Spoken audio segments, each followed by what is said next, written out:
Last video में मैंने आपको कहा था कि अब आने वाली सारी वीडियोस के अंदर आपको ग्रूसम ब्रूटैलिटी देखने को मिलेगी, सीरियल किलर्स वगैरह देखने को मिलेंगे, बहुत गंदे क्राइम देखने को मिलेंगे। बट उसके बीच में मुझे पहले ये वीडियो एडजस्ट करनी पड़ी क्योंकि आप सब ने इतने मैसेजेस, इतने कमेंट्स करे कि पेंटागन ने जो यूएफओ फाइल्स रिलीज करी है, एलियन से रिलेटेड जो भी कुछ रिलीज किया है उसके बारे में बताओ। देखो, मैंने आपको पहले भी बहुत सारी एलियन से रिलेटेड, सुपर नेचुरल या फिर यूएफओ इंसिडेंट से रिलेटेड स्टोरीज बताई हैं और जो कि एब्सोल्युटली रियल थी, लेकिन उनमें से बहुत सारे ऐसे लोग थे जिन्होंने कमेंट किया कि ऐसा कुछ नहीं होता, ऐसा थोड़ी ना होता है। लेकिन अब जब ये फाइल्स रिलीज की गई हैं, उनमें बहुत सारे सबूत हैं मेरी उन्हीं स्टोरीज के जो कि पर्सनली मैंने जाकर देखे और जो सभी के सभी फिट बैठ रहे थे। और आज ये जो स्टोरी मैं आपको बताऊंगा ना, इसको सुनकर आप बिलीव नहीं करेंगे, और अगर आपने बिलीव कर लिया तो आपको ये मानना पड़ेगा कि हम इस दुनिया में अकेले नहीं हैं, और जो चीज़ दूसरी साइड है, यानी कि जो एलियंस हैं वो हमारे धरती पर आते हैं। ये केस बहुत बहुत ज़्यादा ब्रूटल, इसके अंदर एक क्राइम भी हुआ था, मर्डर भी हुए थे, और ये सब कुछ हुआ था ब्राज़ील के अंदर। लेकिन जिस टाइम पर ये सब कुछ बाहर आया था, ब्राज़ील की गवर्नमेंट ने इसको इतना छुपाने की कोशिश करी, लेकिन धीरे धीरे वो प्रेशर बनता रहा, और एट द एंड कुछ सालों बाद सरकार के ही कुछ अधिकारियों ने इस केस की सारी फाइल्स को लीक कर दिया। और जब सामने आया, जो लोगों ने देखा, उसके ऊपर आज भी वहाँ के लोग बात करने से डरते हैं। यकीन मानिए, ये केस कमज़ोर दिल वालों के लिए बिल्कुल नहीं है। इसके एंड में मैं आपके साथ कुछ ऐसी ग्राफिक डिटेल्स शेयर करूंगा, डिस्कस करूंगा, जो सिर्फ मैच्योर ऑडियंस ही सुन पाएगी। सो इसीलिए ये केस पूरी दुनिया का सबसे वेल डॉक्यूमेंटेड केसेस में से एक है, जब यूएफओ साइटिंग्स की वजह से कोई क्राइम हुआ था। बट मैंने पिछली वीडियो में ये देखा कि आप लोगों को थोड़ी तो शर्म आई, थोड़ा तो आपने फील किया इस बात को कि हाँ, अब की बार 20,000 करवाने हैं। 10-11 हज़ार तो उसके ऊपर हो चुके हैं। अब देखते हैं इस वीडियो में आप कितने करवा पाते हैं। लाइक थोड़ी सी बस कसर रहती है, वो शर्म और करके आप इसके ऊपर 20,000 करवाइए। जस्ट किडिंग, आप कर सकते हैं। एंड दूसरा, सब्सक्राइब बटन के ऊपर भी क्लिक कर दें, एंड अपने सवाल आप नीचे कमेंट सेक्शन में बरकरार लिखते रहिएगा। आज भी मैं इस वीडियो के एंड में 5 सवालों को पिक करूंगा। So let's dive in.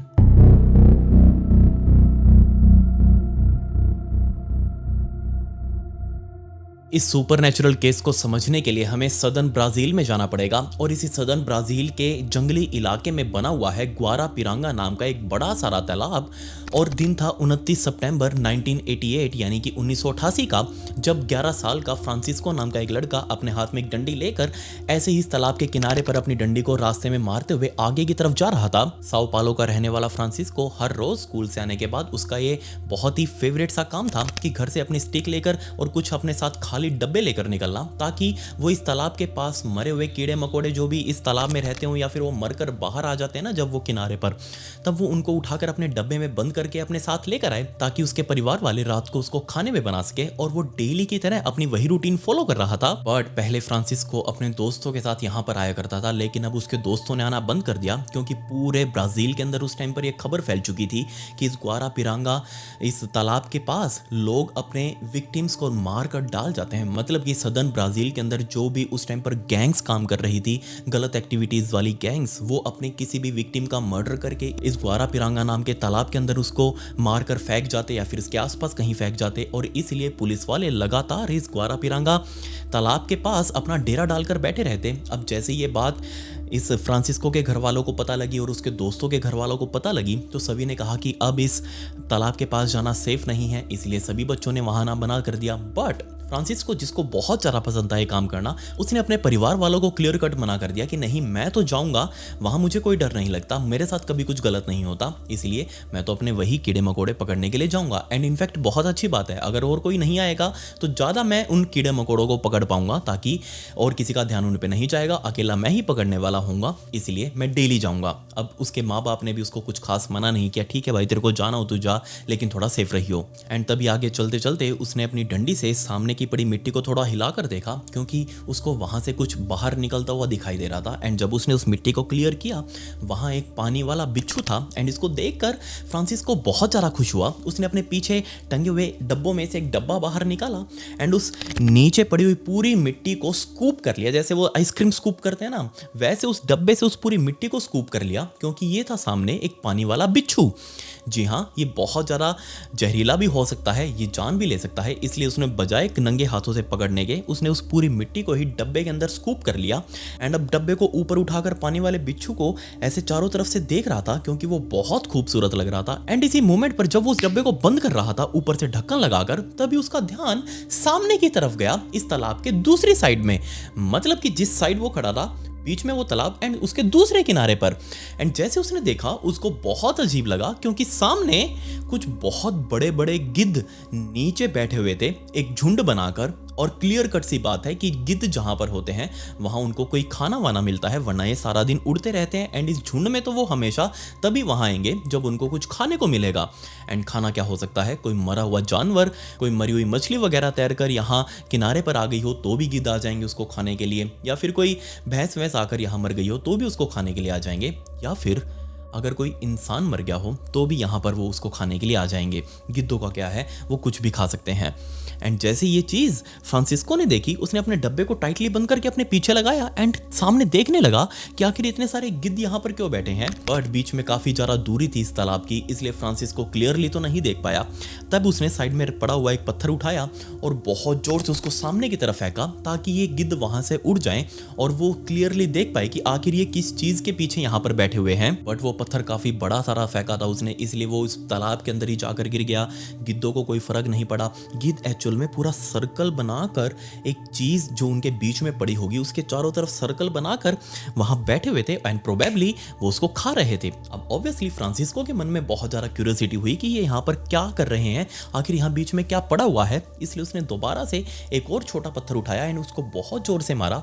अब पत्थर थोड़ा दूर तो गया लेकिन अभी भी वो इस पूरे तालाब को क्लियर नहीं कर पाया, वो बस दूसरे साइड के किनारे के पास जाकर गिर गया। बट जैसे वो पत्थर इस पानी के अंदर गिरा उसे टुपुक जैसी जो आवाज आई उसने गिद्धों को परेशान तो कर दिया, ऑब्वियसली उनका ध्यान खींच लिया। इन सभी गिद्धों ने घूमकर देखा कि आवाज कहां से आई है एंड तभी कुछ गिद्ध अपनी लाइन तोड़कर सामने इधर उधर हटने लगे। एंड अब थोड़ा सा विजन बन रहा था फ्रांसिस्को का कि सामने क्या चीज पड़ी है जिसको ये गिद्ध खा रहे हैं या फिर खाने की कोशिश कर रहे हैं। कुछ सेकंड्स तक फ्रांसिस्को ने देखा लेकिन अभी भी उसको कुछ क्लियरली सा समझ नहीं आ रहा, इसलिए उसने थोड़े और पत्थर उठाए एंड एक के बाद एक बहुत सारे पत्थर सामने फेंकने शुरू कर दिए ताकि वो जितने भी गिद्ध अभी भी खड़े हैं ना ये सारे उड़ जाएं। एंड इवेंचुअली वो सारे गिद्ध इतने परेशान हो चुके थे इन पत्थरों से कि वो सारे अपने पंख फैलाकर ऊपर उड़ चुके थे। एंड अब सामने क्लियरली ये फ्रांसिस्को देख पा रहा था। उसको पहले लग रहा था कि हो सकता है यहाँ कोई भैंसा वैसा मर गया हो जो इतने सारे गिद्ध इसके चारों तरफ खड़े हैं इसको खाने के लिए। बट उसकी सारी कंफ्यूजन दूर हो गई जब उसको क्लियरली उसका विजन मिला सामने से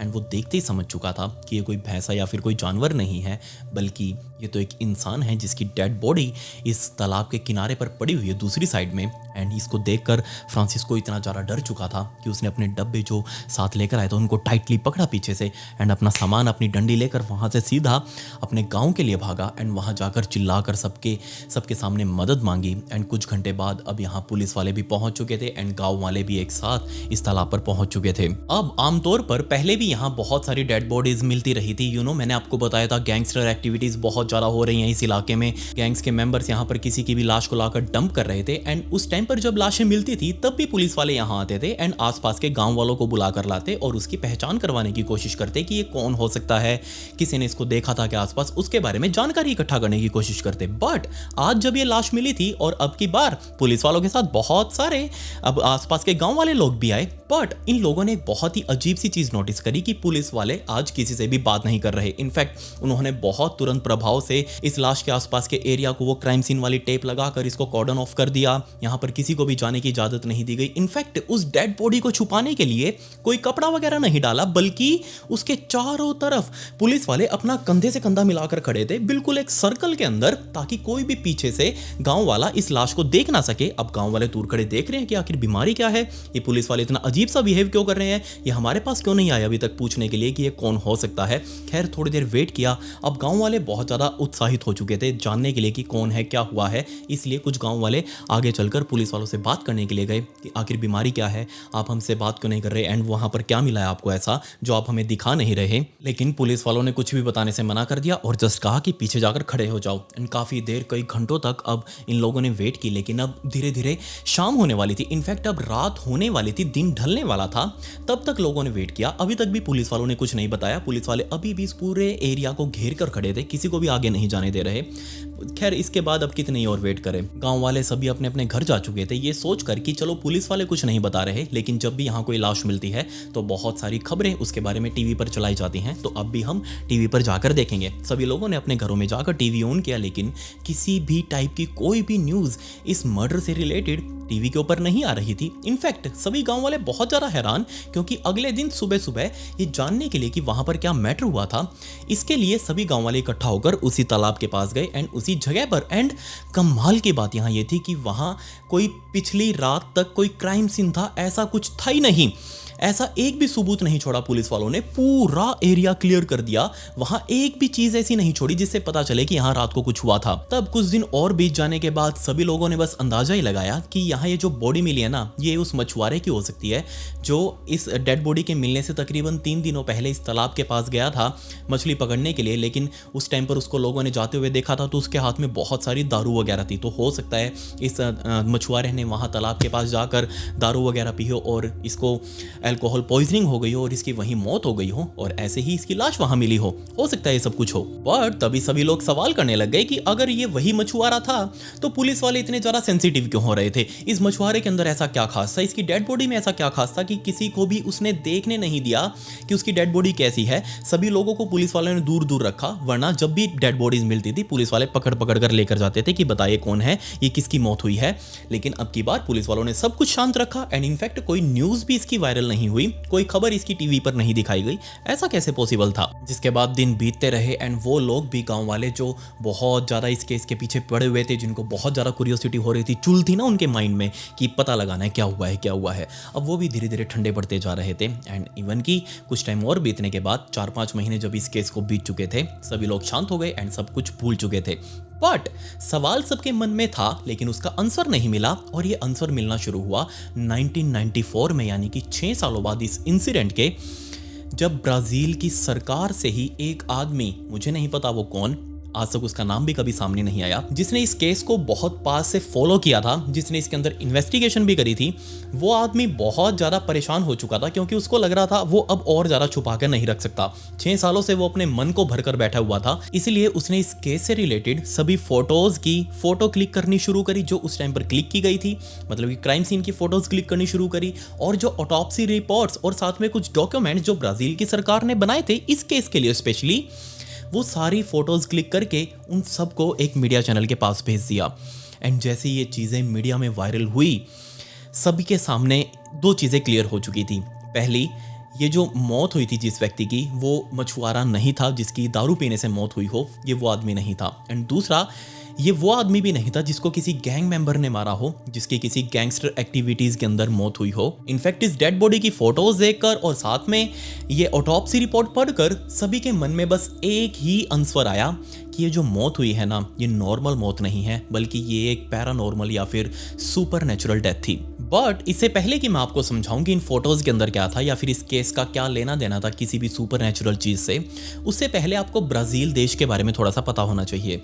आपको शायद ना पता हो, लेकिन मैं आपको बता दूं कि ब्राजील पूरी दुनिया में वो एक ऐसी जगह है जहां पर सबसे ज्यादा अनआइडेंटिफाइड फ्लाइंग ऑब्जेक्ट्स यानी कि यूएफओ या फिर इस तरीके की एलियन एक्टिविटीज सबसे ज्यादा रिकॉर्ड की जाती है। एंड ये जो बात मैंने आपको बोली है ना, ये कोई हवा में नहीं बोली, या फिर मेरे जैसे कोई आम आदमी जो ब्राजील में रहता हो वो ये बात नहीं बोलता कि मैंने एलियन देखे, मैंने यूएफओ देखे, उसके पास प्रूफ नहीं है, कोई विटनेस नहीं है। नहीं, ये चीज मैं नहीं बोल रहा, बल्कि ब्राजील की खुद मिलिट्री, वहां की आर्मी स्पेसिफिकली स्पेशल एक डाउजर निकालती है जिसके अंदर वो सारा कुछ लिखा होता है कि इस साल इस महीने उन्होंने कितने सारे यूएफओज देखे, कितने सारे एलियन एक्टिविटीज को नोटिस किया, क्या कुछ उनको अजीब ऊपर उड़ता हुआ दिखा। इनफैक्ट ब्राजील के मिलिट्री ने तो इन यूएफओ या फिर एलियन एक्टिविटीज से रिलेटेड उनका एक स्पेशल प्रोग्राम भी चलता है, और इसी प्रोग्राम के अंदर उन लोगों ने पब्लिश किया था इस पूरी दुनिया का सबसे फेमस यूएफओ इंसिडेंट, जिसे आज हम द नाइट ऑफ यूएफओज के नाम से जानते हैं।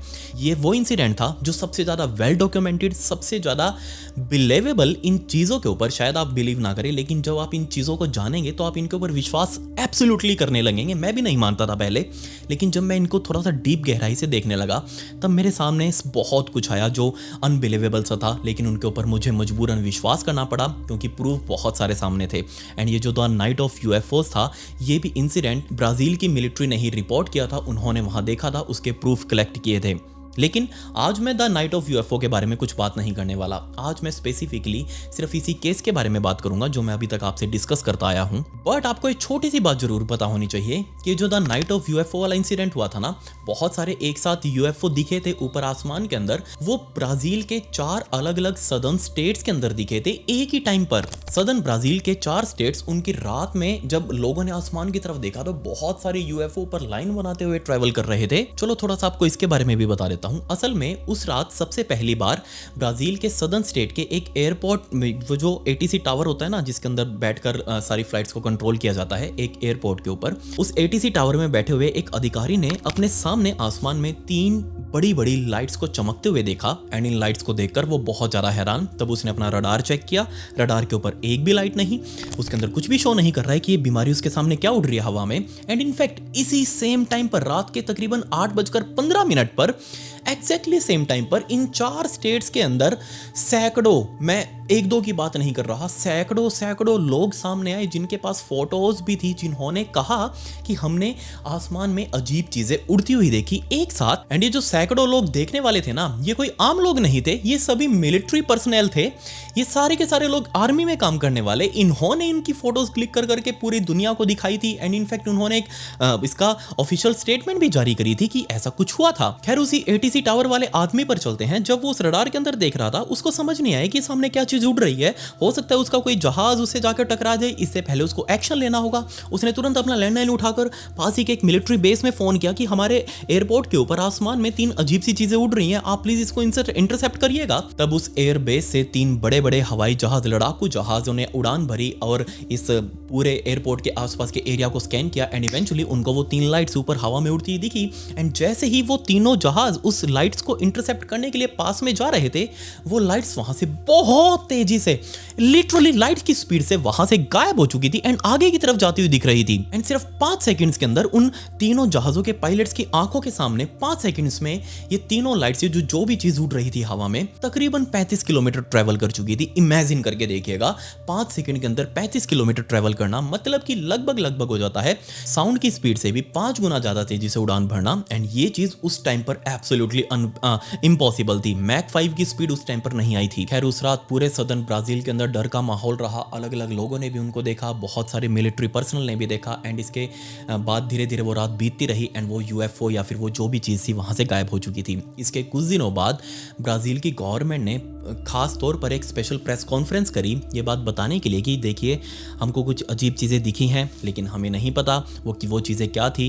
एंड इनफैक्ट वो जो भी चीज़ें थी, जो भी कोई उनको कंट्रोल कर रहा था, उसको बहुत सारी इंटेलिजेंस थी हमारे ब्राज़ील देश के बारे में, इस पूरी दुनिया के बारे में। एंड जब सरकार ने इस बात को माना कि हाँ यहाँ पर कुछ अजीब चीज़ हमें दिखी थी, तब पैनिक तो एक बार लोगों के अंदर आया, लेकिन एट द एंड वो कुछ कर भी नहीं सकते। उनको लग रहा था कि जब सरकार इस चीज़ को हैंडल कर रही है तो उनको करने दो आराम से, हम इसके अंदर कोई भी दखलंदाजी नहीं करेंगे। एंड तब टाइम आया 1994 का, यानी कि जब वो ऑटोप्सी रिपोर्ट वायरल हुई थी, उस मीडिया के अंदर वो चलाई गई थी, वो जो आदमी की लाश मिली थी, उस केस का जब टाइम आया 1994 में, उस टाइम पर उन सभी रिपोर्ट्स को देखकर, उन फोटोज़ को देखकर, ऑटोप्सी रिपोर्ट को देखकर सभी लोग बस यही मान रहे थे कि जो 1986 के अंदर, यानी कि इस कांड के होने से पहले, इस मर्डर के होने से पहले 2 सालों पहले पूरे ब्राज़ील देश के अंदर हुआ था, बिल्कुल इसी जगह पर हुआ था जहां पर ये लाश मिली थी। साओ पालो के इसी इलाके में वो यूएफओज बहुत सारे उस टाइम पर देखे गए थे। एंड इवेंचुअली अब सभी लोगों ने माना कि हो सकता है 2 सालों से वो यूएफओ वगैरह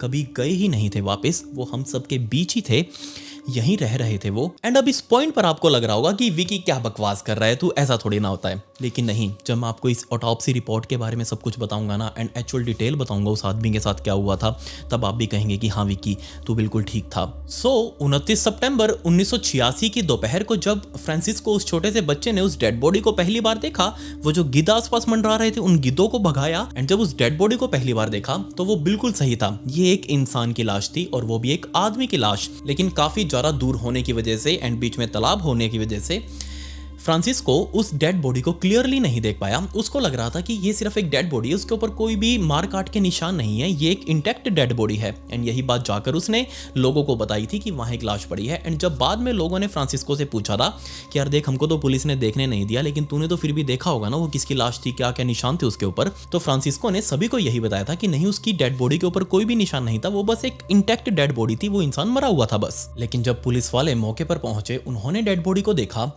तो वो समझ चुके थे कि ये एक बहुत गहरी भसड़ है, क्योंकि बहुत ही अजीब से निशान थे इस डेड बॉडी के ऊपर। 4 निशान थे एक्चुअल में, और वो 4 निशान कुछ ऐसे थे जैसे 2 यहाँ पर एंड 2 यहाँ पर नीचे पेट के पास। लेकिन ये कोई मारपिटाई के निशान नहीं थे, बल्कि किसी ने इस डेड बॉडी के अंदर परफेक्ट सर्कल किया था, और उस सर्कल से जैसे ड्रिल करते हैं ना, ड्रिल मार के हम उसमें घुसा देते हैं, बाकी जो बीच में फंसा हो उसको बाहर निकाल लेंगे। परफेक्टली यहाँ से लेके 2 बड़े बड़े सर्कल्स एंड 2 सर्कल्स नीचे, इसके बीच में से बिल्कुल सटीक प्रिसीजन के साथ कट करके बाहर निकाली गई थी बॉडी। 4 होल्स हो चुके थे, मतलब कि अब डेड बॉडी में आर पार के 4 होल्स। कोई भी देखकर, अंधा व्यक्ति भी देखकर इसको बता सकता था कि किसी ने मेडिकल प्रिसीजन टूल के साथ, ऐसा कोई टूल पहली बात तो बना नहीं, और अगर बना है तो बहुत ही मेडिकल प्रिसीजन के साथ कट करके सफाई से इस डेड बॉडी में से मांस को बाहर निकाला गया है, और ये छेद बनाए गए हैं। एंड इन 4 होल्स को देखकर पहली बार में पुलिस वालों को यही लग रहा था कि इन होल्स की वजह से इसकी मौत हुई है, लेकिन नहीं, पुलिस वाले बिल्कुल गलत थे। जब उसको पोस्टमार्टम के लिए हॉस्पिटल में भिजवाया गया एंड जब डॉक्टर्स ने उसकी ऑटोप्सी करी, तो उसके अंदर क्लियरली लिखा कि इस आदमी के शरीर के कुछ अंदरूनी अंग वो गायब थे। मेन अंदरूनी अंग जैसे कि उसकी स्प्लीन, उसका लिवर, उसका हार्ट एंड पेट के पास भी कुछ एक आधी किडनी वगैरह कुछ गायब थी।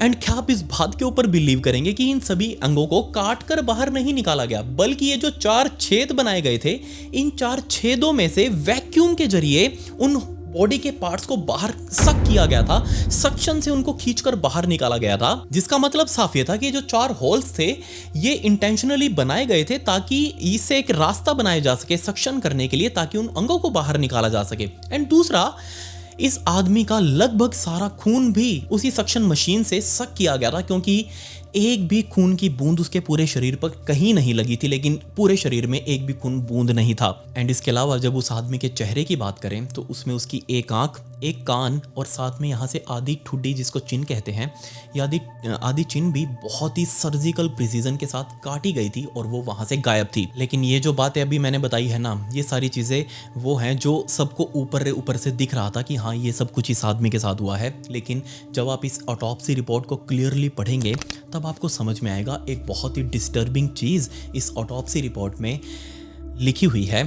एंड उसके लिए मुझे आपको थोड़ा सा बायो का समझाना पड़ेगा। असल में हमारे दिमाग से बहुत सारी नर्व्स निकलती हैं जो हमारे शरीर के हर एक्शन को, हर रिएक्शन को परफॉर्म करती हैं। मैं ये अपने हाथ हिला पा रहा हूँ, ये एक नर्व है जो हमारा दिमाग उस नर्व को सिग्नल दे रहा है एंड न्यूरॉन्स जो है वो फ्लो करके हमारी उंगलियों के अंदर वो इस एक्शन को परफॉर्म कर रहे हैं। ये सब कुछ पता है आपको, ज़्यादा गहराई में नहीं जाऊँगा।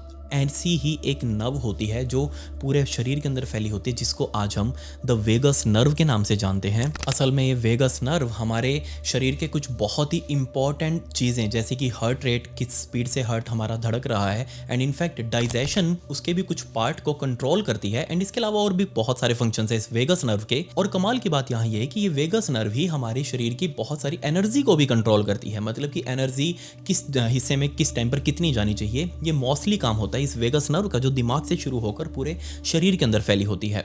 बट अगर हम किसी टाइम पर, मान लीजिए अगर कोई मेरे ऊपर हमला करेगा, अगर मैं किसी लड़ाई वाली सिचुएशन में हूं, मुझे मेरी जान का खतरा दिख रहा है एंड मैं किसी भी तरीके से खुद को डिफेंड कर रहा हूं, बचाना चाह रहा हूं, उस टाइम पर ये वेगस नर्व पूरे तरीके से डाइजेशन सिस्टम को बंद कर देगी और हर जगह पर एनर्जी भेजना बंद कर देगी, क्योंकि इसको सेंस फील हो जाती है कि ये बंदा जिसकी वो वेगस नर्व है वो मुसीबत में है एंड उसको सारी एनर्जी अभी खुद को बचाने में लगानी चाहिए। इसलिए उस टाइम पर ये वेगस नर्व बंद हो जाएगी। And most of the murders में जब भी कोई मर्डर होता है ना, जो जानबूझकर किया जाता है, जिसको पता है कि हाँ उसके साथ कुछ होने वाला है, उस टाइम पर उनकी पोस्टमार्टम रिपोर्ट्स में वेगस नर्व उसका यही लिखा जाता है कि हाँ ये शट ऑफ थी, उस टाइम पर ये काम नहीं कर रही थी। लेकिन इस आदमी वाले केस के अंदर उसकी वेगस नर्व बहुत बहुत ज़्यादा फूली हुई थी। मतलब कि वो बहुत ज़्यादा काम कर रही थी, जिसका क्लियरली साफ मतलब ये था कि जिस टाइम पर उस आदमी के शरीर में ये होल किए गए थे और उसके शरीर से वो सारे ऑर्गन्स बाहर निकाले गए थे, उस टाइम पर वो आदमी जिंदा था एंड उसको पता नहीं था कि उसके साथ ये सब कुछ हो रहा है। बट उसकी वेगस नर्व उस टाइम पर वो सारा दर्द फील कर पा रही थी जो कुछ उसके साथ हो रहा था। एंड इनफैक्ट उस टाइम पर उस वेगस नर्व ने इतना दर्द फील किया कि बजाय किसी और चीज से मरने के, इस वेगस नर्व ने उसके हर्ट को प्रॉपर तरीके से शट ऑफ कर दिया ताकि वो और दर्द ना बर्दाश्त कर सके और दर्द उसको फील ना हो।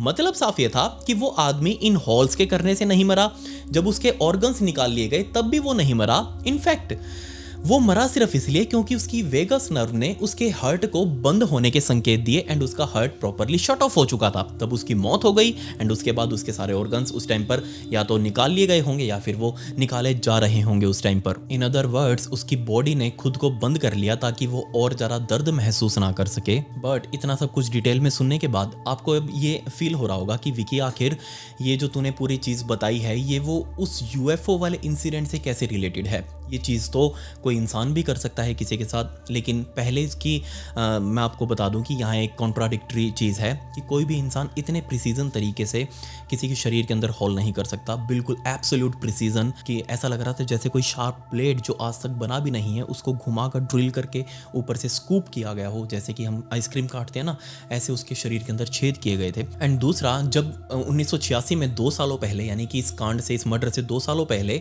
जब द नाइट ऑफ यूएफओ हुई थी, वो इंसिडेंट हुआ था, पूरी रात वो यूएफओ दिखे थे, उससे अगले दिन एंड आने वाले कुछ दिनों तक इस पूरे इलाके में रहने वाले, सदर्न ब्राजील के इलाकों में रहने वाले बहुत सारे किसान पुलिस वालों के पास शिकायत लेकर पहुंचे थे कि उनमें से किसी की बकरी गायब हो गई है, किसी की गाय गायब हो गई है, किसी की भैंस गायब हो गई है, किसी का झोटा गायब हो गया है। बहुत सारे ऐसे पालतू जानवर थे जो उनके फार्म से अपने आप गायब हो रहे थे। एंड अब इस टाइम पर आपको लग रहा होगा कि हो सकता है कोई ना कोई उनको चोरी करके लेके जा रहा हो। बेशक आपकी बात ठीक है, हो सकता है उनको कोई चोरी कर रहा होगा, लेकिन एक साथ इतने सारों को तो चोरी नहीं कर सकता एक ही टाइम पर। एंड दूसरा, चोरी करके वो उनको बेचेगा, ऐसे मारकर खेतों में तो नहीं छोड़ेगा। जी हाँ, गायब होने के कुछ दिनों बाद सेम वही गाय, भैंस और बकरी वगैरह बहुत सारे पालतू जानवर अलग अलग खेतों के अंदर मरे हुए मिलते एंड उनके मालिक जाकर अपने अपने पालतू जानवरों की पहचान करते कि हाँ यही तो थे, यही तो थे।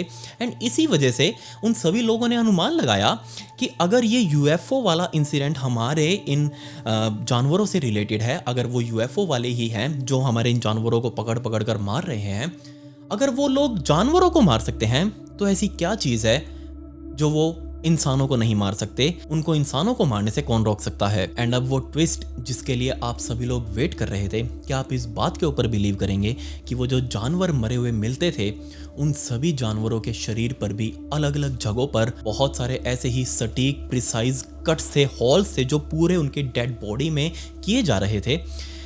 बिल्कुल ऐसे ही होल्स जैसे उस आदमी के शरीर पर मिले थे, इतने ही सटीक, इतने ही प्रिसीजन। एंड इनफैक्ट उन डेड एनिमल्स के अंदर से भी बहुत सारे उनके ऑर्गन्स, किसी का दिल, किसी का लीवर, बहुत सारी चीज़ें वो वैक्यूम करके निकाली जा रही थी। जब उनका पोस्टमार्टम किया जाता तो बिल्कुल यही चीज़ें निकल कर आती कि हाँ इनके साथ भी यही सब कुछ हुआ है। एंड जब इस आदमी की डेड बॉडी को पुलिस वालों ने पहली बार देखा तब वो लोग समझ चुके थे कि ये चीज़ ज़रूर कोई यूएफओ इंसिडेंट से रिलेटेड है। पहले ही लोग इन इंसिडेंट्स को, जो गाय भैंसों के साथ हो रहा था, उन इंसिडेंट्स को यूएफओ से रिलेट कर रहे हैं। एंड अब तो उनको विश्वास हो जाएगा अगर ये चीज़ उनके सामने आ गई तो। पुलिस वाले समझ चुके थे कि एक टॉपिक कितना ज़्यादा सेंसिटिव बन सकता है, इसके पीछे दंगे भी भड़क सकते हैं। इसीलिए सबसे पहले पुलिस वालों ने इस डेड बॉडी को देखते ही अपने हायर अथॉरिटी से बात करी। उन्होंने इस पूरे एरिया को कॉर्डन ऑफ करने के लिए कहा। इसीलिए पुलिस वालों ने इस डेड बॉडी के पास किसी को भी नहीं आने दिया। एंड सिर्फ इसलिए इस डेड बॉडी की खबर, इस मर्डर की खबर किसी भी चैनल के ऊपर नहीं दिखाई गई, क्योंकि ब्राज़ील की गवर्नमेंट उस टाइम पर ये चाहती थी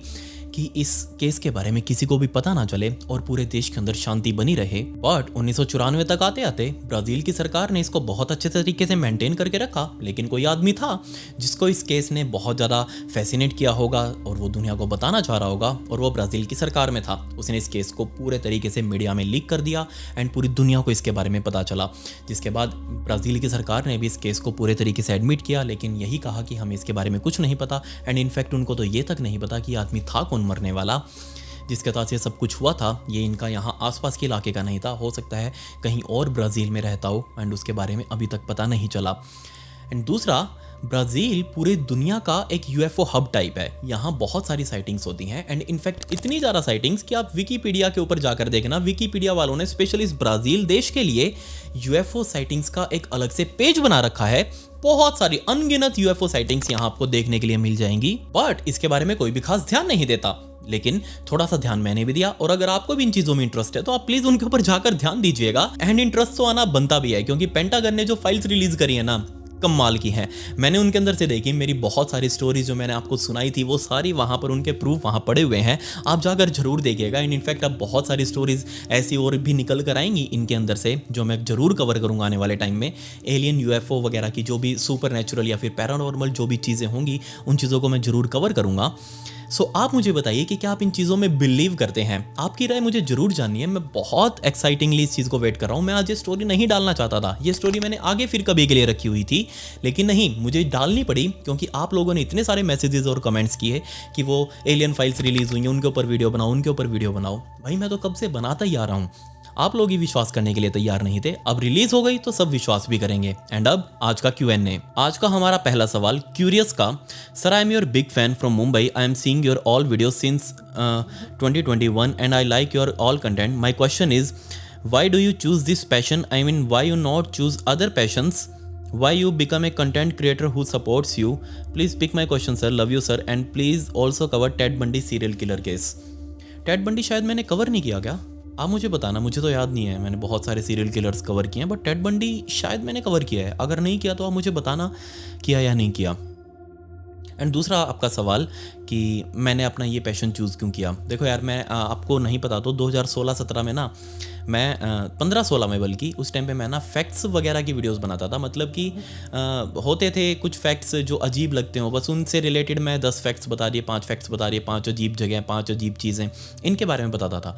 बट जब मैं इन चीज़ों को सर्च करता था ना, उस टाइम पर मुझे हर जगह क्राइम एंड हॉरर दिखता था कि इनको भी मैं कवर करूं। और जब मैं उनको पढ़ने लगा ना, तो मुझे वो चीज़ें ज़्यादा पसंद आने लगी। मैं फैक्ट्स की वीडियोस धक्के से बनाता क्योंकि वो उस टाइम पर चलती थी, बट साथ में ये क्राइम एंड हॉरर मेरे को पसंद आने लगा। मैं अकेला बैठ कर उनको पढ़ने लगा एंड इवेंचुअली मैंने इनको बनाना शुरू किया एंड आप सभी ने बहुत प्यार दिया। थैंक यू सो मच बाऊजीज। आज का हमारा दूसरा सवाल कपिल केपी का। विकी भाई, आपने मेरा एक क्वेश्चन था, आपने वो पिक नहीं किया। मेरा क्वेश्चन फिर से आपसे, आपने केस बताया था बिंदापुर वाला, जो साहिल अपनी जीएफ को कार में मार देता और उसकी उसे बॉडी दम नहीं होती। आपसे पूरी वीडियो नहीं देखी, अगर देख लेते 1 घंटे बॉडी में दम कर देता।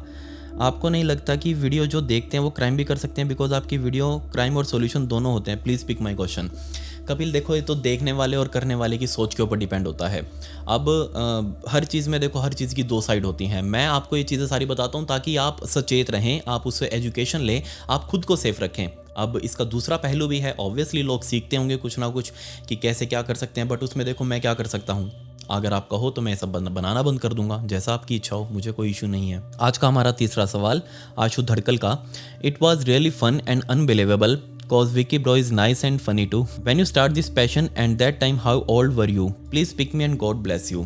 आशु ब्रदर, मैंने स्टार्ट किया था 2015 में और मुझे 10 साल से ऊपर हो चुके हैं, 11 साल हो चुके हैं। 2015 जून से मैं लेकर मैं अभी तक कर रहा हूँ। एंड जब मैंने शुरू किया था ना, तब मैं 17 साल का पूरा नहीं हुआ था। 17 साल का उस 2015 अगस्त में पूरा हुआ था एंड 18 का फिर मैं पूरा हुआ 2016 में। 17 साल का होने वाला था उस टाइम पर मैंने शुरू किया था। एंड अब मेरी एज 28 साल से ऊपर की हो चुकी है, 29 अभी पूरा नहीं हुआ। सो अब आप अंदाज़ा लगा सकते हैं कितना लंबा सफ़र हो चुका है। आज का हमारा चौथा सवाल अरुण साहा का। हाय विकी सर, मुझे आपका हॉरर स्टोरीज बहुत पसंद है और आपके सारे घर में सब कैसे हैं? मेरा सवाल है कि आपको इतने सारे स्टोरीज में कौन सी वाली स्टोरी सबसे ज़्यादा पसंद है? Thank you so much Arun Saha. And घर में सब बहुत अच्छे हैं, कोई दिक्कत नहीं है। एंड जो कुछ होगी तो मैं आपको ज़रूर बताऊंगा। एंड दूसरा, मुझे सबसे ज़्यादा कौन सी स्टोरी पसंद है? देखो, मुझे पसंद आती हैं मर्डर वगैरह से ज़्यादा हटके मुझे स्ट्रेंज, डार्क, ये चीज़ें ज़्यादा कवर करना पसंद है। मतलब कि अजीब हो, वो सुन के बिल्कुल हटके लगे। देखो, मर्डर की स्टोरी में क्या होता है, एक ने मर्डर किया है, दूसरे का मर्डर हुआ है, तीसरा किसी ने देखा होगा, इन्हीं के बीच सब कुछ घूमता रहेगा। बट स्ट्रेंज डार्क में जब जाएंगे ना, उसमें बहुत अजीब अजीब चीज़ें देखने को मिलेंगी। उसमें नेचर अपना रोल अलग अदा करता है, टाइम अलग अपना रोल अदा करेगा, जिसके साथ हो रहा है वो अलग चीज़ें देखेगा, बहुत अलग इसलिए अलग अलग ट्विस्ट उसमें मिलते हैं, सो इसलिए वो मुझे बहुत ज़्यादा पसंद है। आज का हमारा 5वां सवाल अभिनव शर्मा का। भाई you are amazing and I am your biggest fan, I love your story telling and please reply my question कि आप इतनी अच्छे तरह से कैसे एक्सप्लेन करते हो, प्लीज़ रिप्लाई। ब्रदर देखो अभिनव, थैंक यू सो मच, आपने पहले तो इतनी तारीफ़ करी, एंड दूसरा देखो कि तरीका हो जाता है। एक होता है कि आप जो और यूट्यूबर्स देखते हो ना, उन सब का मैं आपको खोल के बता देता हूँ, सिंपल सा है। इन सभी की एक जैसी स्क्रिप्ट्स होती हैं, एक जैसे स्क्रिप्ट राइटर्स होते हैं जिनको पैसे दे के लिखवाते हैं, एंड वही स्क्रिप्ट आगे आगे आगे आगे फॉरवर्ड होती रहती है, एंड बस उनका तरीका है कि वो कैसे बता रहे हैं, एंड आपको वही चीज़ें सुनने को मिल रही हैं। मेरी जो स्क्रिप्ट्स होती है ना, वो मोस्टली मैं लिखता हूँ, खुद अपने हाथ से लिखता हूँ। एंड दूसरा, मैं पूरी स्क्रिप्ट नहीं लिखता, सिर्फ उसके की पॉइंट्स लिखता हूँ। एंड मेरा जो कैमरा सामने चल रहा है, इसके साइड में वो की पॉइंट्स लिखे हुए हैं, एंड मैं जब उन की पॉइंट्स को देखता हूँ तो आपको पता भी नहीं लगता होगा कि मैंने वो कब की पॉइंट्स अपने माइंड में रीड कर लिए, आपको कभी फील ही नहीं होगा वो, क्योंकि वो सारी चीज़ें पहले से दिमाग में है। मुझे बस एक झलक की ज़रूरत होती है, सिर्फ डेट्स वगैरह देख ली, जगह देख ली, नाम देख लिया, बाकी तो सारा कुछ स्टोरी माइंड में चलता रहता है। एंड मैं उसको अपने सामने, मेरे दोस्त बैठे हों, आप सभी मेरी फैमिली, आप सभी मेरे दोस्त हैं, सब मेरे भाई बहन हैं, तो इन सब से मैं कैसे बात करूंगा? मैं ऐसे तो बहुत फॉर्मली तो बात करूंगा नहीं कि आज की इस वीडियो में मैं आपके सामने ये सब बताऊंगा, नहीं। मैं आपको सामने सब कुछ कैसे बताऊंगा? यार पता है, मैं वहाँ गया था ना, तो मुझे ये सब कुछ फील हुआ, मैंने ये सब कुछ देखा। तो इस तरीके से मैं आपके सामने वो बातें करने की कोशिश करूंगा, ताकि आपको भी रियलिस्टिक लगे और आपको भी मज़ा आए सुनने में कि हाँ, जो सामने वाला बंदा सुना रहा है ना, वो आपका फैमिली मेम्बर जैसा है, आपका कोई दोस्त जैसा है, आपका कोई जानने पहचानने वाले जैसा है। सो इसलिए मेरी कोशिश रहती है कि मैं बजाय कोई स्क्रिप्ट के जो डिफ़ॉल्ट स्टैंडर्ड है ना स्क्रिप्ट का, उसको पढ़ने की बजाय मैं आपके साथ जनरल टॉक्स में आपको कोई भी इंसिडेंट सुनाऊं, उसमें ज़्यादा मज़ा है, एंड मुझे भी पसंद है वो चीज़। खैर, ये मेरी इंस्टाग्राम आईडी, इसका लिंक आपको डिस्क्रिप्शन में भी मिल जाएगा। वहाँ आप फॉलो क्यों नहीं कर रहे हो, मुझे तो समझ नहीं आ रहा, कितनी बार बोलना पड़ेगा। वहाँ आ जाइए, वहाँ मैंने ब्रॉडकास्ट चैनल भी बना रखा है, एंड उसी चैनल के अंदर मैं स्टोरी से रिलेटेड बैक स्टोरी फुटेज और फोटोज अपलोड करता हूँ। इस स्टोरी की भी कुछ फोटोज हैं, अगर आपको देखनी हो तो आप वहाँ आकर मुझसे ले सकते हैं, यहाँ पर तो मैं नहीं डाल सकता। सो आप वहाँ आकर मुझसे ले लीजिएगा, एंड आपके हाथ से फॉलो बटन भी जरूर क्लिक हो जाना चाहिए। खैर, पिछली वीडियो का शाउट आउट अयूब मंतुर को, and comment pick me to get a shout out in next video. मिलता है अगली वीडियो में। ये वीडियो देखने के लिए धन्यवाद।